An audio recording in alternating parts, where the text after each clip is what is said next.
हुजूर को दफन करके लौटे, तदफीन से फारग हुए, कब्र मुबारक में उतारा, हुक्म पूरा किया।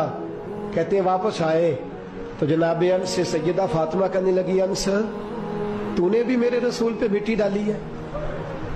अंस तेरी जुर्रत हो गई थी? फरमाते उस वक्त फातिमा का पहला आंसू गिरा और फिर 6 महीने हुजूर के बाद हयात रही, मैंने उसके आंसू ही गिरते देखे। लोग सो जाते, वो हुजूर के रोजे पे जाके बैठ जाती।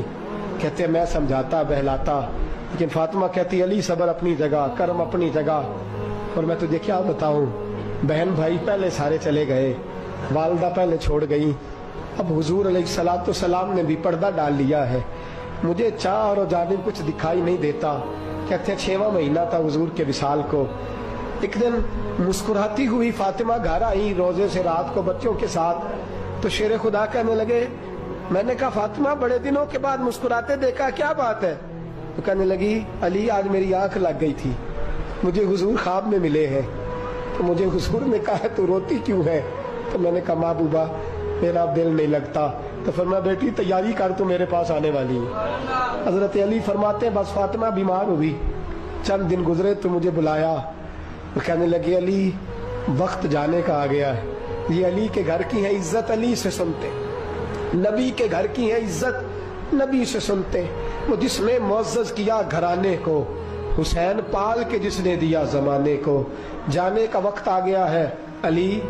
पहली बात तो यह है कि हुजूर की नवासी जनाब उमामा से शादी कर लेना, वो हुजूर को बड़ी प्यारी है। और दूसरी बात यह है कि मेरे हसन हुसैन इनका खास ख्याल रखना। और तीसरे लफ्ज कहे तो हजरत अली तड़प के रोए, कहने लगी मैंने वक्त गुजारा है, आपकी हुकूक मेरी जिम्मेदारी थे, मैं इंसान थी भूल जाती थी, अगर मुझसे कहीं कोई कमी रह गई हो तो मुझे रज़ाए इलाही से दरगुजर करना, कहीं मैं हुजूर के सामने जाके शर्मिंदा ना हो जाऊं। शेर खुदा करम अल्लाह ताला वजहुल करीम फरमाते मैंने हाथ थामा और मैंने कहा फातिमा अली का बड़ा मर्तबा था, पर जो तेरी निस्बत से कमाल था वो तेरा ही था। तू कैसी बात करती है, तूने तो हद कर दी, शहजादी होके मेरे घर में खादिमों की तरह रही। हजरत फातिमा रज़ियल्लाहु ताला अन्हा का दूसरा हुक्म ये हुआ कि मुझे रात को दफनाया जाए। और फरमाया मेरे पहले मदीने में ऐसा नहीं होता था, ये हजरत फातिमा ने सबसे पहले कहा। फरमाया मेरी चारपाई के साथ लगा के ना शाखें, चारपाई के साथ तो ऊपर ला के उन्हें ऊपर से बांध देना, और उन शाखों के ऊपर एक कपड़ा डालना, मेरे कफन पर भी किसी की नजर न पड़ जाए।